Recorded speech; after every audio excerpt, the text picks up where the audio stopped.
Bayan diuk dina golodog nyarane tanah tihang bari nunutan tuluy ngagoledak dirungkuk ku sarung.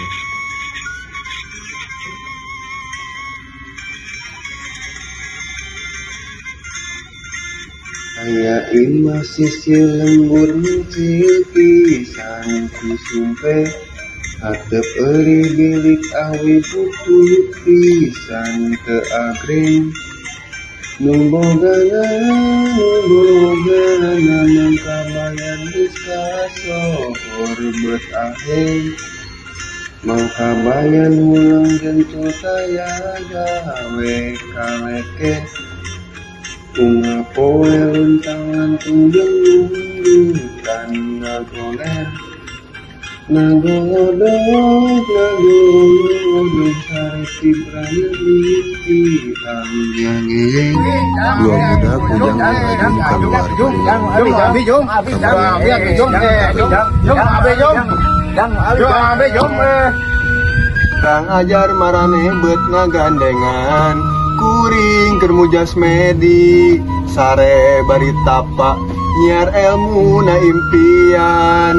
kurang ajar sia bebenyit rasakeun sia kami hayang nampiling Da ampun ampunten mamang kabayan kuring teu tata titi mugi mangkabayan ngahampunten nuntur gali beno kukuring katampi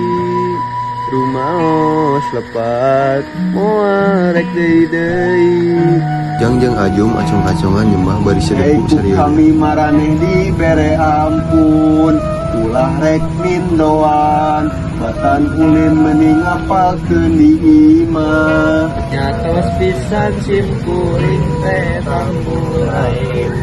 hoyong masa sekolah nyiar ilmu ukur mimpi kuring miskin waragana awis pisan Oleh kutan maraneh teh meuni kitu mun hayang sakola isukan ka dieu deui ulah pokok bari mawa kadaharan Ujang jeung ajum suring hak sing plong bunga Leres mangkabayan, suher mangkabayan.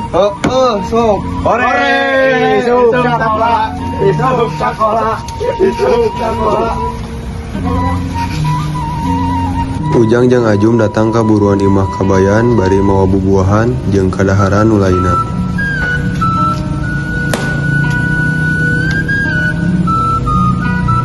Mangkabayan sampurasun kuring ujang dongkap deui, kuring ajum dongkap deui nepungkeun janji nu kamari. Kami teh hayang sakola nyiar ilmu jeung pangarti.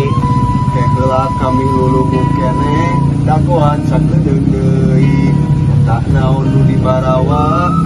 Abdi mah mawa cau, kuring mah mawa salak. bayan curing hak cengkat bari ngarongkong salak tuluy di dahar ayeuna mah kurang dialajar gitu sakola mah kudu duit nu penting mah bisa ngitung bisa maca sok ayeuna eta boga salak 3 ditambah ieu cau 2 jadi sabaraha Jadi 5, namun ieu salak dicopot hiji biasana jadi sabaraha jadi 4.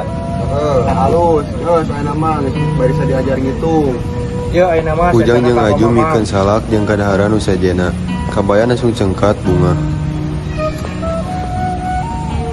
Ayeuna mah jung baralik poe isu kurang hanca harapalkeun kade poho ngitung teh ngalah pikiran